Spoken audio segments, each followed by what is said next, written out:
Welcome to our channel. Today we how to transfer a Ruby on Rails app with Capistrano-style deployment step by step clearly. First, ensure you have Capistrano installed in your Ruby on Rails application. Open your terminal and navigate to your Rails app directory.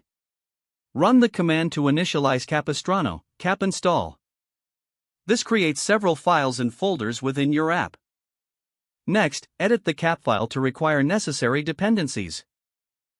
Add the following lines to the cap file: require Capistrano/setup, require Capistrano/deploy, require Capistrano/Ruby. Next, set up the deployment configuration by editing. Specify your application name with set application, your _up_ name.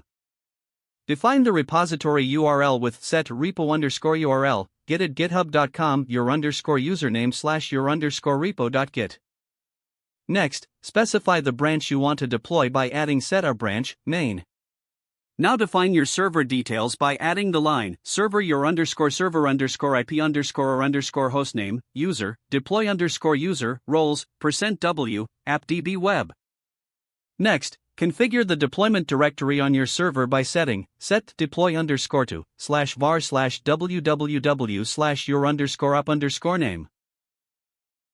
To keep track of your shared files and directories, add append linked _files, config/database.yml, config/secrets.yml.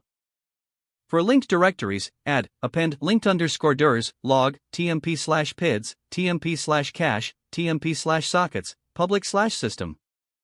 Now, configure the Ruby version by setting set benv _type, user set benv _ruby, 3.0.0.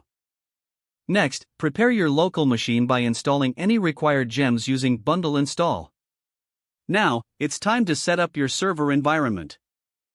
SSH into your server using SSH deploy _user at your _server _IP _host. Make sure you have the necessary software installed, such as Git, Node.js, and Yarn.